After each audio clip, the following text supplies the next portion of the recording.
Say that everybody has a purpose in life.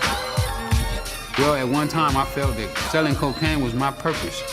I used to think that I was born to be a drug dealer. I felt it was my job to keep everybody high and to get as many people high as I could. Welcome to the world famous Wake Up Show. This is DJ King Tech. Today we got a great show for y'all. Coming through, the legendary Rick Ross. This man was in the middle of so much. The whole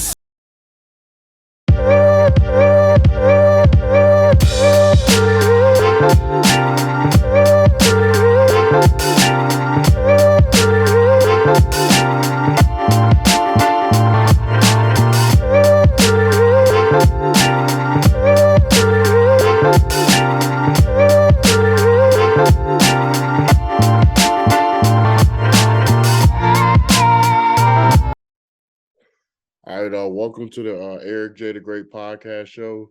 We got a special guest on the show today, Freeway Ricky Ross. How you doing?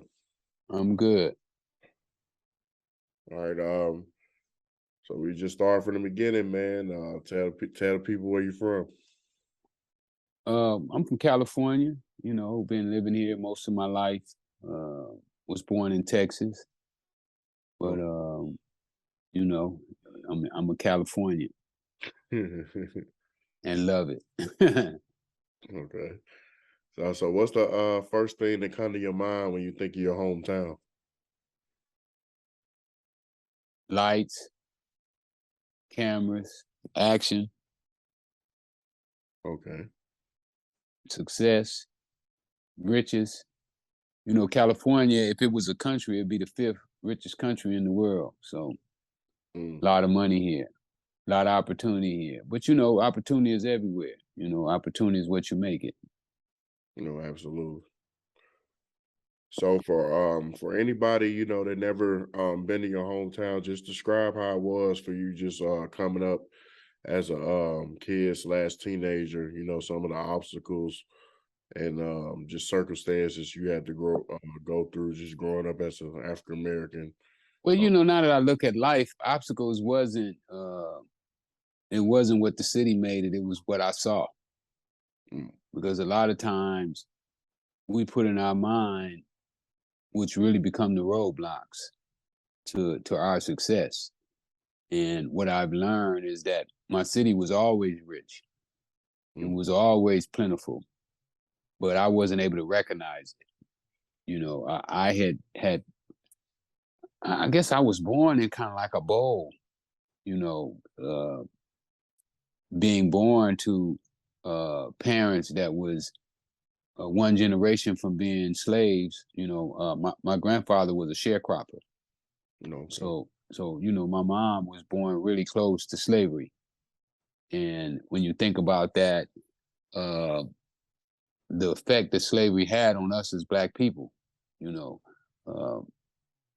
when I go out and I do my speeches and so forth, one of the main things that I try to iterate to the kids is that you must allow yourself to dream.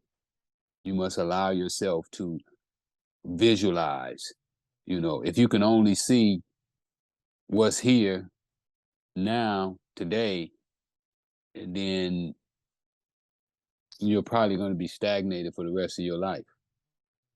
Because until you're able to broaden your horizon, to visualize what's possible, not what is. And so many of us base our philosophy, our thinking, our habits on what's happening right now today, instead of what I could do, if I gave myself some time. Yeah, absolutely. I can feel that. So you had a single parent household, right? Yeah. My mom and my dad broke up when I was 4 months old. Okay. Was your dad still in your life, or was he just gone after that moment? Nope, I didn't like my dad at all. My mom didn't like him. I didn't like him. It's a funny thing about, kids. We have a tendency to pick up things that the people around us that we that we cherish, that we love, that we respect, we pick up their habits. The things that they like, we like. The things that they don't like, we more than likely don't like them. The things that they believe in, we believe in. And what happened is that I picked up what my mom thought of my dad, and I felt the same way. Yeah, that's understandable. So you only have Without even knowing him. Without even knowing him. oh yeah. I didn't meet him till I was 35 years old. Oh man, wow, that's crazy. Yeah, yeah. And then, you know, he told me his side of the story, Mm, which yeah. made some sense. Yeah, so you only have one brother, right? Yeah. Okay. And y'all came up together your whole childhood? Nah, my brother stayed back with my dad when Oh, we moved to California for a oh, while. Then he moved back to California. So he was, you know, off and on, but you know, that was my dude. okay. So as far as activities when you was a kid, well, did you play any sports? Everything: football, basketball, baseball, dirt bikes, motorcycles. Uh, I always felt that sports was going to be my way out of the ghetto. Okay. Well, what was your main if you had to pick what was you best at, what was your best sport? Tennis. Tennis. Mm, Yep. Yep. I started playing tennis at about 13. I started to realize that I was a small guy and it looked like I was going to be overlooked in other sports. And I started playing tennis and I got to be pretty good at it. And oh, I enjoyed it. Probably kept me alive. mm. If not for tennis, I probably would be dead now. I probably would have been a diehard gangbanger because I wanted to gangbang. Oh yeah, so they kept you occupied. Yeah, yeah, I was on the tennis court. You know, when school let out at 3 o'clock, I was on the tennis court. You know, I didn't have time to hang out in the streets. And when I turned back to the streets, you know, I was already 18, 19 years old. And I was like, I ain't killing nobody over no color. I ain't shooting nobody over no street. You know, I ain't fighting over no street that I don't own. I don't even own no house on it. I'm fighting over it. No, not me. Oh And yeah. then, you know, it was like, oh, y'all want to be in the gang? I got to be the shot caller. Oh yeah. Absolutely. So So they didn't want me to be they didn't want me to be the shot caller. I didn't want to be in the gang. yeah, you had to be the boss, you had to be the boss. I had to be the boss, man. I can't take no orders. You know, you look at people and they're taking orders from people who are idiots. Mm, You know, if if if if you are letting a guy who can't stay out of jail for 6 months tell you what to do, then something wrong. yeah, absolutely. Because no discipline at all. No. And you know, a lot of times them dudes can't stay out of jail 6 months. You know, when I did my 20-year prison, you know, I see guys that go and come like 2 and 3 times in a year, you know. And one of the things that I found out is that you have to be careful who you're getting your information from because people can taint your mind. You know, they can plant seeds and thoughts inside of your mind that will have you thinking whatever they believe. Oh yeah. And then you don't know where they got it from. Right. So, you know, you have to be careful with your mind. And you know, Minister Farrakhan says, guard your kingdom. And this is your kingdom up here. So you got to protect that thing at all costs. Right. So back in your era, you know, the economy was like way different than the economy today. So when you became 18 and Why you say way different? It ain't much different right now. It's messed up right now. It was messed up then for black people for sure. You know, wasn't no jobs, wasn't no money circulating. oh yeah. Well, I would Ain't say it like that? a little bit. Ain't it like that right now? Yeah, yeah, I ain't gonna say it's like a night and day type of thing, but it's a little bit better than it was in the 80s. You think so? I think When so. the last time you been to most downtown cities? You said downtown in the cities? Yeah, most cities downtown. You don't see all the people sleeping under bridges now? Oh yeah, yeah. The homeless population, yeah, it's a lot. They don't think it was better. No, right. Yeah, It's according to who you ask. You know what I'm saying? It's according to who you ask. But what I try to do is I try to have what they call as an open mind. You okay. know, I don't want my mind tainted to believe something that ain't real. You know, so I try to keep an open mind all the time to look at life from different people's perspective. Oh, Because if you can't see the world from their perspective, then you can't do business with them. yeah, yeah. I can And I understand. want to do business with everybody. Right, See, I need you as a friend. right. Matter of fact, you ought to join my millionaire club because I'm finna make 250 people millionaire. Oh yeah, absolutely. Yeah, I'm into stuff like that. Like, I'm in the process of writing a book right now. See, I can help you publish your book. Oh yeah. I self-publish my book. Let me show you.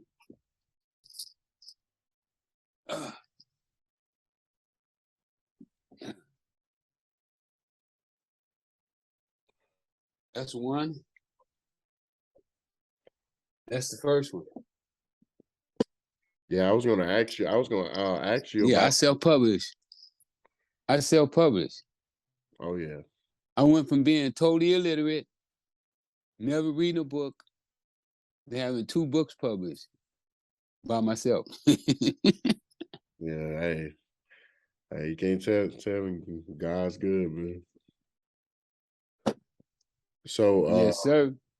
so when you played tennis, your childhood, you stayed away from the streets, as long as you can. So Well, I when did could have you, stayed away from the streets longer. okay, But I was young. I thought what everybody else was doing was cool. yeah, So after I dropped out of high school and I found out I wasn't gonna be going to college, and I found myself back in the neighborhood, and I started doing what everybody else was doing. right. Oh, y'all selling dope? I'm gonna sell dope too. Y'all carry guns? I'm gonna carry a gun too. I never needed a gun before, but all of a sudden now I need a gun. Right, So what was happening was I was allowing other people to dictate my beliefs, my thoughts. right. So when you first started to get into that life, um, was what moment really led you down that path? Like to really say, was it like your circumstances, like you just said, hey, I just need to make some money, or was it just like, Yeah, that's what it was. I thought I was broke. mm, I was sitting on my mom's porch. I didn't know what my next move was gonna be. I started stealing cars, mm, and I had my own little chop shop. I was cutting up cars and selling all the parts to the body shops, and then I got raided. mm. Police raided it, took me to jail, killed my hustle. I thought I was gonna steal cars forever. So that was your official first charge right there. Yeah, yeah. I wind up beating it though, No, okay. but that was my first charge, and I went from there to selling dope. Mm. So But my mind was already tainted. yeah, They had tainted my mind. I wasn't innocent no more. right. So as far as, I looked at all the Vlad TV interviews, I look at Vlad almost every day. So like, and I'm glad I looked at the documentary today because it put a picture of what I remember from the Vlad TV interviews. So um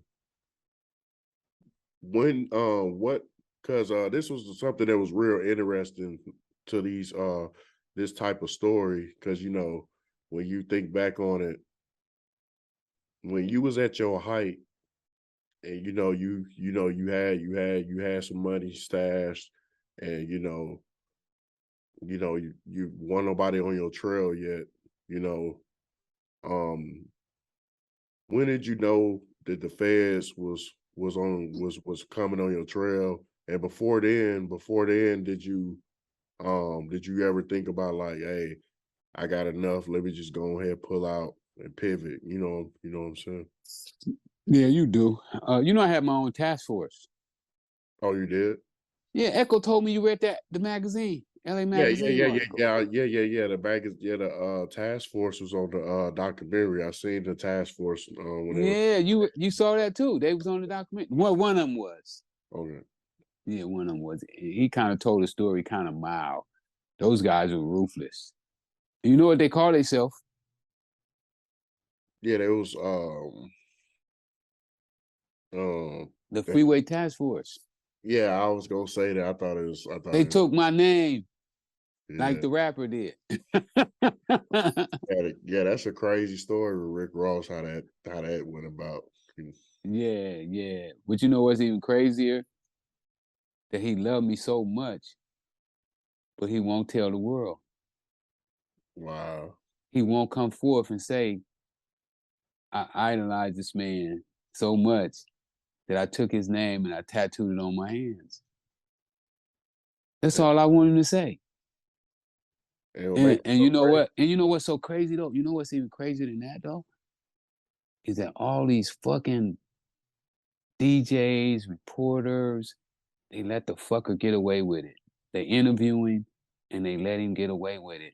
A reporter is supposed to report the news, supposed to be non-biased, but they buy him, and these people who are supposed to be educators, because what you're doing right now, you're supposed to be educating the people. You're supposed to be bringing the people information, not information that's biased, not true because they paid you. And that's what's happened with our reporters, and that's one of the things that I believe is so messed up about the Black community right now, why we're in such bad shape, is because we allow people to come to us and literally steal from us. Right. Because if somebody sell you something and it's not what it was supposed to be, that's fraud. Absolutely. And they've been selling us shit for years now that ain't been true. They've been telling us people was rich and they wasn't rich, that they did things they didn't do. So for them to allow this guy to continue to masquerade himself around as me and as a drug dealer, and not that selling drugs is no glamorous thing. I'm not saying that, not at all. But I'm saying that let somebody masquerade around a lie, to me is like, wow, where have we come? It's like when in the '80s when Nelly Manelli came out, they got roasted. They torched him. Now you got this guy. He takes people's lyrics, he take their stories, he take their names, and everybody love him. Yeah, me personally in the situation, Rick Ross don't reach such a height as far as success that it doesn't hurt him to say that. So I don't know why he wasn't come out to say that. It's He not might not even be successful. Mm. Because we know, you do know that the record labels will give you a car, Right. a loaner car. Mm. They'll loan you jewelry. They'll lend you girls Mm. for your videos. They'll let you use a house or rent a house for you. So do we really know? Yeah. Yeah, I mean, yeah, when you put it like that, I mean, yeah. Because we know he already lied about his name. When do he go? When does he come clean? What part of the story is clean? Yeah, he lost some That credit. I'm rich? That I'm rich? That's clean? We already know you would do anything to be successful, and we already know that the record labels believe that they put a gold chain on you and a pair of designer jeans that they can sell you to the black community. Right. See, they don't like me because they can't sell me. I dress the way I want to dress. I cut my hair when I want to. I go where I want to go. I eat what I want to eat. And they don't like that. Right. They don't like somebody who wants to be in charge of themselves. Right. Who can say, you know what, I'm a man, I'm gonna stand on my own. I'm not gonna have no puppet master with no stick and strings in my back. Yeah. Telling me what I can say and what I can't say. And until we as the black community get that in our minds to stand up, then we're gonna be in trouble. Yeah, I agree with that. So one thing that's real interesting to me that was in the article is that, when you was at, I don't want to say low. Lompop. I don't want to say the lowest point of your life, but They thought it was the lowest point of my life. yeah, when you was But I didn't. right. You know what he said about me? In the Yeah, article? he said he was gonna make movies. No. He said that, but you know what he said though in the article? He said I was more buoyant Yes. than I'd ever been. Remember he said that? Right. So it should have been my lowest point in my life because I was in a federal penitentiary with a life sentence without the possibility. And he said that I was talking so crazy that he thought I was delirious. Mm. But he said I was more buoyant than I'd ever been. Right.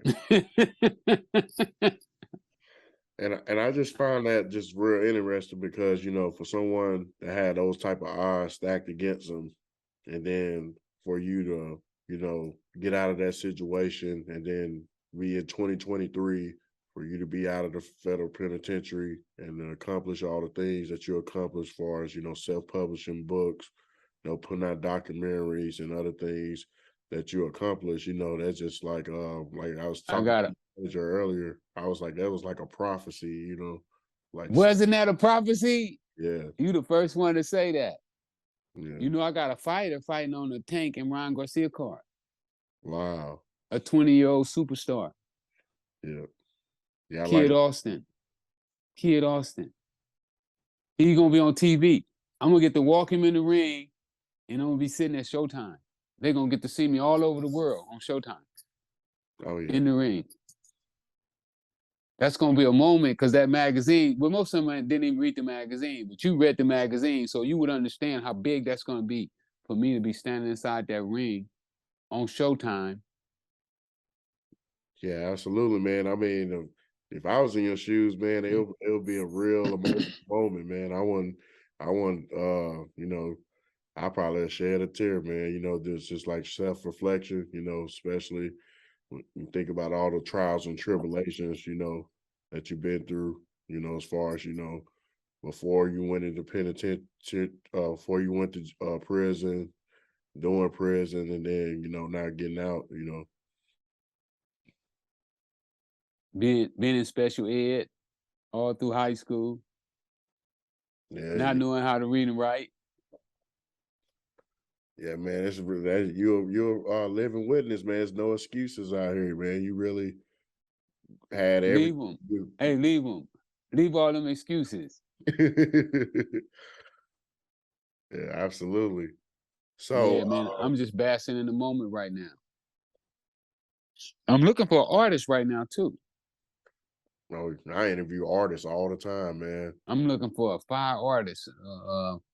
I'm probably gonna wind up having a contest to find an artist that because I got all these bad producers, right? And they agreed to help me get a hit record. Mm. I want to get a hit record. I want to have like the #1 record on the charts. Just for the hell of it. Yeah, that'd be like a bucket list type thing. Yeah. Just a bucket list. You know, I'm already, because I'm gonna take over boxing. You know, boxing mind. Oh yeah. They can give me that. Yeah. I'm gonna smash boxing. Yeah. Plus you got the type of mind, like, you know what I'm saying, where, you can start a new trend and getting the business right in boxing, because I know Floyd Mayweather was kind of like a pioneer into, boxers, showing boxers that they can, if they play their cards right and stack their money, you can be your own boss in boxing if everything fall right for you. But, you got to have the right team, it takes a team to do everything. No question. No question. A lot of times we don't trust people that look like us. Right. You know, we looking for somebody else to come in and do the right thing by us. But it is what it is. And one of the main things that I hope people learn about that article is that I kept an open mind and I kept being able to dream, to Right. be able to see things that was beyond those walls, that was beyond that visiting room where he was interviewing me at. I think, and they named the article Rick Ross is Dreaming because he felt that that's all I had was a dream. And I told him that I was still allowed to dream, that the judge didn't take my dreams away. But I Yeah. think slavery took our dreams away from us. Yeah, absolutely. You So, know, before slavery, we was building pyramids and, we were the first people working with metal. Well, nobody else working with metal before the Africans, right. but that ain't in the history books. They don't want to teach you about yourself, how great you are, but they'll tell you how ungreat you are. Right. So as far as when you got out of prison, and I know I had a couple people in my family, watching them take the adjustment, and what was the biggest adjustment, when you came home, like that you had to make? Adjustment, huh? I don't know, man. I was ready. Oh, yeah. So it wasn't like a big culture shock when you came Not home. at all. Mm. Only thing I was wondering why everybody was so slow. Oh wow. So I you felt like I was running circles around everybody. So you was really a true testament on. I see like a lot of people when they talk about prison, it was like, don't people that don't do their time in the prison, like they No, mind. don't let time do you. You do the time. Right. Because some people be in prison, they be worried all the time. They play card games. I was reading and studying. I read over 300 books while I was in prison. Yeah, that's a lot. Remember, he said that in the article too. He said that I read these get rich quick books and I was checking out their plausibility. Absolutely. Now you get out into a world where a lot of stuff in today's time is a lot of entrepreneur type things now, as It far. is, but then it ain't. It's only a few. It's only a few entrepreneurs out here. The majority of the people are worker bees. Oh yeah. They just go to work every day, pay their bills, barely make it, and be happy. There's only a few that's trying to conquer and develop. Right. So as far as your books, the two books that you showed me, Hmm. um, now just since you already published the books, just explain the impact those books had on people since you already published them. Like, Oh man, I got people saying my book changed their life. mm, Like people have come up to me because it's all through the jails. My book is all over the place. I'm really a best-selling author, but nobody know it. Because I did mine on the underground. oh yeah, I didn't have Uncle Sam with the barcodes and they swiping the barcodes and you get registered and all that. No, mine didn't come like that. Mine come from hand-to-hand sales. Yeah, you did it all. You did it the hard way. Yeah, so but like I said, I've had a lot of people come up and say my autobiography touched their soul. And then the new book, they talking so good about it, man. They saying like that thing, the 21 Keys to Success, they saying, man, that's like a Bible. I done had people come up and say, man, them principles are like out the Bible, you know, they so cold. Like, this is what everybody need to read. They need these principles to make it in the ghetto. And I was like, you right. Yeah, man. So explain how the documentary came about and just the impact that don't had on people since people can actually see a visual to your story versus you explaining it in an interview. Well, when I was in jail, you know, and I saw some of the things that people was doing, and I thought that I needed a documentary. You know, when BET did American Gangster, I thought my chances of doing my own documentary was dead. But what I noticed is that my popularity steady growed. You know, it didn't die down. You know, like right now, my popularity is still like climbing. I'm going up. You know, some people go up and then they go down or deep down, but mine has just constantly climb, climb, climb. Uh, uh, so I knew I would have an opportunity to do another documentary. You know, especially from my own words. You know, right now we're finna go in pre-production this month on my movie. Oh yeah, yeah. I seen. So so the documentary would start up while I was in prison. You know, I thought it was important that I did it. Um, it stayed on the front page of Netflix for a year and a half. Mm, So we don't know how many millions of people it touched. And knowing that it touched people, I know that if they saw it, they were touched and moved by some of the things in the documentary. You got to go watch the other half. You only watch half of it. yeah, yeah. It's I didn't know it it's, was two it's halves. Yeah. yeah, it's two halves. Netflix showed it like one day, then the next day. You know when they first did it. So you got to go get that other half. But yeah, it is touched so many. I mean, you know, I'm touching lives every day. I'm so thankful for the internet that I don't know what to do. The internet is the greatest thing, man. And I'm gonna learn how to maneuver it, how to because I believe, you know, with Instagram and Facebook and those people, they do it that shadow ban stuff where they keep you from allowing you to grow to your full potential of what really is. You know, they keep you muffled so that they can control you know, who becomes stars. Right. Because you know, you can become a star on Instagram or TikTok or any of those pages if enough people see you. Absolutely. So where did Freeway come from? I stayed on the side of the freeway, and there was this guy who, um, at that time, was like the biggest, big time lowrider in LA, and he started calling us the Freeway Boys. And you know, when somebody of his magnitude say something, everybody follows suit. Oh, so it stuck. Yeah. So it stuck. And we used to didn't like to be called the Freeway Boys because we didn't like him. No.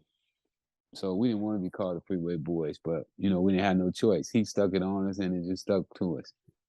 So Yeah. Yeah, man. So for all the people that follow you out there, man, what's some things you like doing in your spare time when you're not involved in your different, ventures and things like that? I don't get spare time. Go play tennis with my kids. That's where I just come from right now. You know, I got two kids. Um, they both play tennis, playing very well, I must say. I'm just excited. Today probably was their best day ever. So I guess I How do old that. 10 and 12. Okay. Yeah, 10 and 12. So be on the lookout for them on TV. All right. So what's your short and long term goals? What do you want to accomplish? What you got on your hit list? Well, I want to enrich Black people. I want to see how would the world run with Black people with money instead of being broke. You know, I read an article one time, How I Started the Millionaires Club. I was reading this article and it said within 20 years, Black people would be totally broke. And uh, I did a little survey, right, with my friends. I went on, I said, man, I just read this article and it's talking about in 20 years, black people gonna be broke. So, you know, as usual, they defended black people against the article. Man, they don't know what they talking about. How they talking about we gonna be broke? Michael Jordan ain't gonna be broke and Oprah Winfrey ain't gonna be broke. I said, no, they're not talking about them because they're not considered black anyway. Right. They talking about you. Me, huh? I said, yeah, you. I said, how many people can you call right now and borrow $100 from? Yeah, that's a small list. You know what he said? Probably one, me. I said, if you ain't got 10 or 20 people you can borrow $100 from, you broke. Yeah. And that mean all your friends and your family broke too. Because if they can't loan you $100, they in bad shape. Oh yeah, absolutely. So as far as 2023, you say you got y'all finna pre-produce y'all finna produce the movie, and do you got anything Yeah. else for 2023 that you got going on? Boxing. I should be opening my dispensary up here in about 30, 40 days. That's gonna be in California.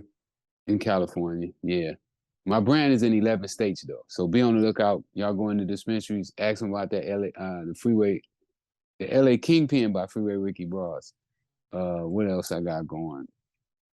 Oh, I'm finna do a reality show. Oh, what network? I ain't gonna do it on the network. I'm gonna do it on the internet. Oh, okay. So you're just gonna shoot it on your YouTube channel? Yep. Okay. Or somebody else's YouTube channel with a lot of followers. Oh, I know some people with 90 million followers. oh, So I'll probably put it on their network. hey, you never know. It might get picked up.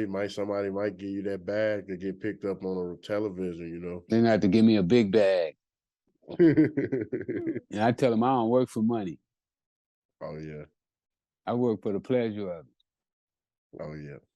I enjoy it. So I start asking all my guests this question. I think it's a good question. How do you want people to perceive you? Approachable. Somebody that you can approach. Somebody that's a friend. Somebody that's understanding. And somebody that cares. Yeah. Absolutely. So give me your Mount Rushmore of influencers, people that influence your life. Give me your top 5. Dr. Bouquet, my mom, Muhammad Ali, Louis Farrakhan.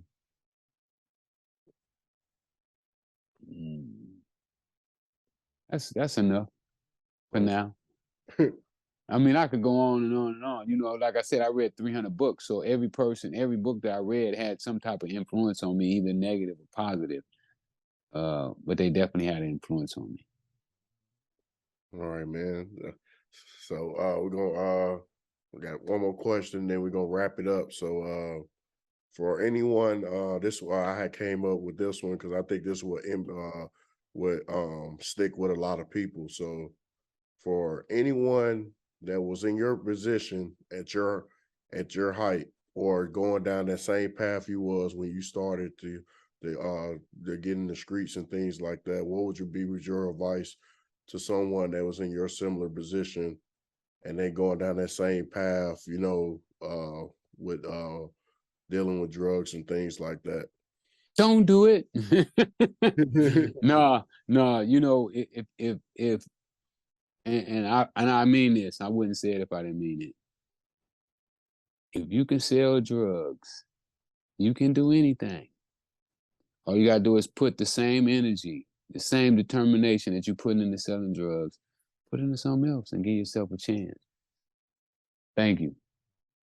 Absolutely.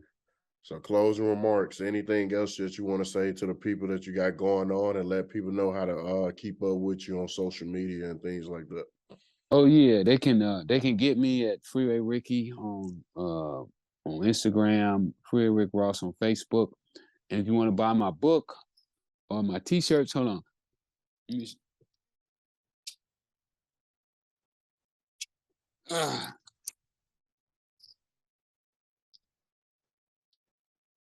You want to buy my book or my t-shirts? Go to my website. I got the colors too. Look at that color. Come on, man. Yeah, I like that color right there. Yeah, come on. Stop it, y'all. You can go to my website, Career Ricky Ross, order my books, my t-shirts.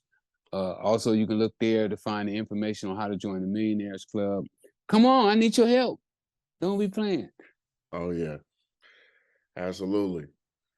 And I really appreciate you coming on the podcast, man. This is probably one of the interviews that be real close to my heart, man, because I looked at all your interviews on Vlad, and I look at them all the time, man. 'Cause I think you just a real intelligent person. You know, I just like to because I like looking at interviews and stuff. 'Cause I look at podcasts every day, so I like to look at interviews of people that I think are intelligent and I can learn stuff from, and I like to look at them over and over again because you know I can pick up something else that I didn't catch the first time. So I like looking at Well, the reasons that you just gave, everybody should have those same reasons. And we should stop looking at dumb stuff and dumb people. I appreciate you, man. Thanks. yeah, and